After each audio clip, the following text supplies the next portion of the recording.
akan menjelaskan praktikum anatomi dan fisiologi ternak pada pencernaan ruminansia dengan dosen pembimbing Ibu Tati Widianasari, SPTMP.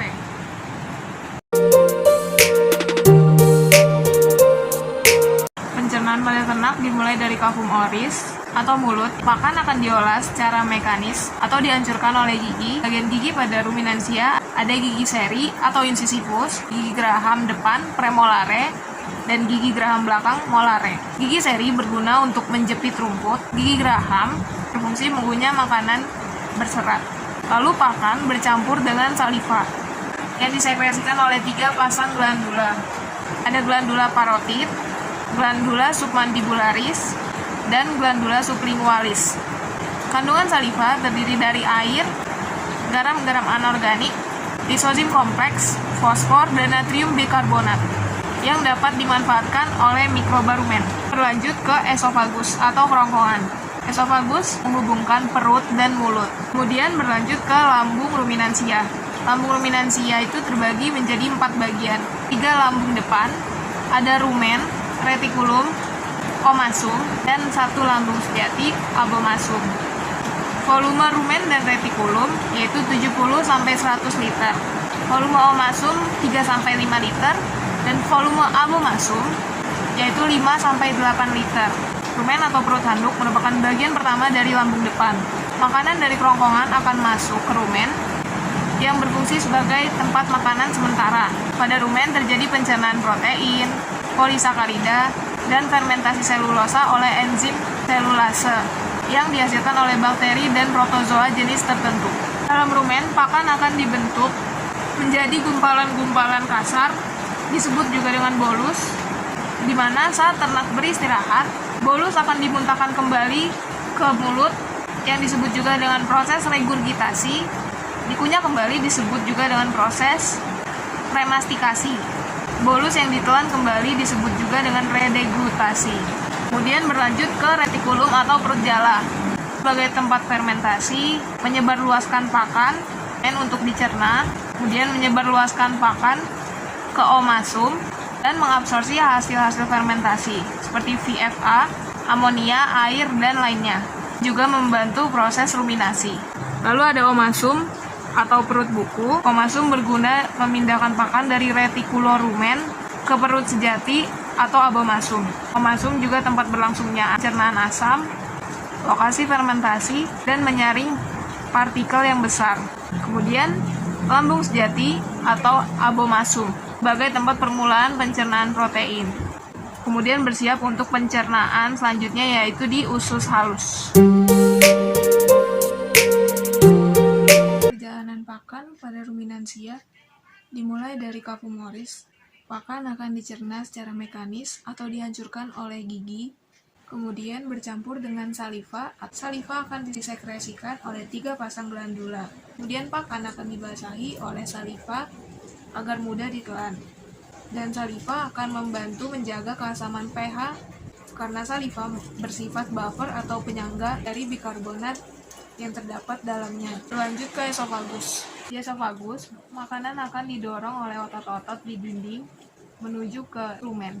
Makanan akan disimpan sementara. Pada rumen akan memfermentasi selulosa oleh enzim selulase yang dihasilkan oleh protozoa dan bakteri tertentu.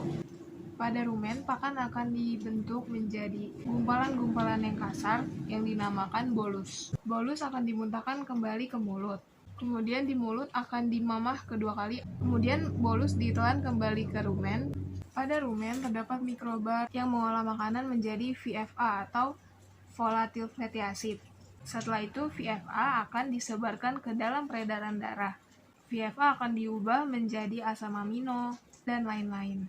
Pada rumen, pakan yang mengandung selulosa akan dicerna oleh mikroba-mikroba tertentu akan berlanjut ke retikulum. Dari retikulum, pakan akan disebarluaskan ke rumen untuk dicerna seperti hijauan dan konsentrat, lalu menyebarkan makanan ke omasum. Di retikulum akan mengabsorpsi hasil fermentasi VFA, air, amonia, dan yang lain. Di rumen, makanan yang berbentuk bolus pada proses regurgitasi akan dibantu. Kemudian berlanjut ke omasum. Pada omasum terjadi penyerapan air dari makanan yang dicerna. Omasum akan memindahkan makanan dari retikulorumen ke perut sejati atau abomasum. Makanan-makanan yang mengandung partikel besar akan disaring atau filtering pada omasum tersebut. Berlanjut ke abomasum atau lambung sejati. Pada abomasum terdapat HCl untuk mencerna asam, sehingga protein yang ada pada makanan akan dicerna dengan menghidrolisis protein yang ada dalam makanan, dan mikroba yang telah mati pada rumen akan menjadi protein dengan bantuan asam klorida. Protein yang ada pada makanan dihidrolisis sehingga menjadi subunit kecil, kemudian berlanjut ke usus halus atau intestinum tenue. Enzim di usus halus akan memecah nutrisi. Karbohidrat dipecah menjadi gula sederhana atau monosakarida, lemak akan menjadi asam lemak dan monogliserida, asam nukleat akan menjadi nukleotida, dan protein akan menjadi asam amino. Makanan yang dicerna sebagian melewati duodenum sepanjang usus halus, didorong oleh otot-otot yang disebut peristaltik yang dimulai pada bagian abomasum bergabung dengan duodenum.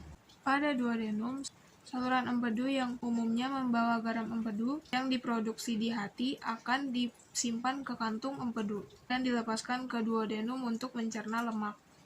Saluran pankreas akan membawa sekresi pencernaan yang kaya akan enzim dan bikarbonat. Bikarbonat menetralkan asam dari lambung yang akan menonaktifkan banyak enzim pada duodenum.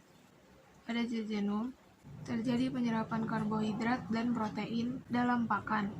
Pada ileum akan menyerap vitamin B12, garam empedu, dan nutrisi lain.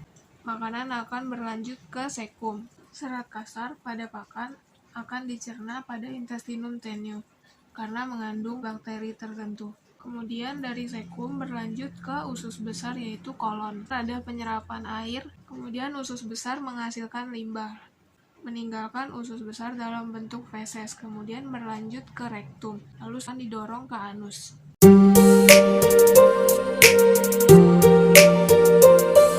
Sekarang saya akan menjelaskan organ pada traktus digestivus ruminansia. 3 bagian lambung depan. Pada rumen atau lambung depan sapi berfungsi untuk tempat menyimpan makanan sementara. Di dalam rumen pakan akan dibentuk menjadi gumpalan-gumpalan kasar yang disebut bolus. Saat ternak ruminansia beristirahat, di rumenlah terjadi proses regurgitasi, yaitu bolus dimuntahkan kembali ke mulut. Fungsi rumen juga sebagai tempat mengabsorpsi VFA atau volatile fatty acid dan amonia. Kemudian bagian kedua lambung depan ada retikulum. Lipatan berikut merupakan lipatan jaringan langsung dari esofagus ke omasum. Fungsinya sebagai tempat fermentasi, menyebarluaskan pakan ke rumen untuk dicerna, dan menyebarluaskan pakan ke omasum. Juga mengabsorpsi hasil fermentasi VFA, air, dan amonia. Pada retikulum juga membantu proses ruminasi atau regurgitasi. Kemudian berikut adalah permukaan omasum seperti lipatan-lipatan kertas, biasa disebut perut buku. Omasum berfungsi memindahkan makanan dari retikulorumen ke perut yang sebenarnya atau abomasum. Di omasum berfungsi sebagai lokasi fermentasi dan menyaring partikel yang besar atau filtering. Kemudian pada lambung sejati atau abomasum berfungsi sebagai tempat permulaan pencernaan protein. Di abomasum menghasilkan enzim dan asam klorida yang menghidrolisis protein dalam makanan dan juga mikroba yang bercampur dengan makanan. Berikut. Kemudian berlanjut ke intestinum tenue. Berikut adalah intestinum tenue atau usus halus. Pada hewan ruminansia, usus halus kira-kira 20 kali lebih panjang daripada panjang hewannya. Sebagian besar pencernaan dan penyerapan nutrisi dan air terjadi di usus halus atau intestinum tenue. Enzim di intestinum tenue memecah nutrisi menjadi subunit kecil. Intestinum tenue juga berguna untuk mencerna lemak. Intestinum tenue terdiri dari duodenum, jejunum, dan ileum. Ikut intestinum tenue pada ruminansia.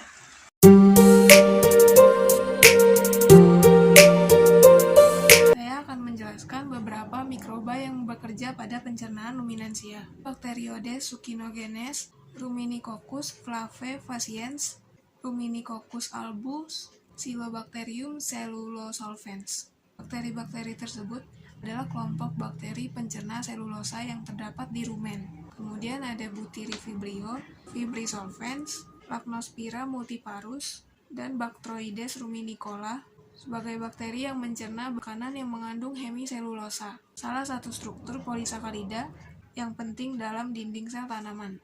Kemudian ada Bacteroides amylopilus, Bacteroides ruminicola, Bacteroides alactacidigens, dan Butyrivibrio fibrisolvens merupakan kelompok bakteri pencerna pati. Kemudian ada fungi dalam rumen yang membantu mencerna serat kasar dan lignin seperti Pleurotus sajor keju, Pleurotus florida, atau Pleurotus ostreatus. Fungi rumen dapat memanfaatkan beberapa variasi enzim dalam pencernaan.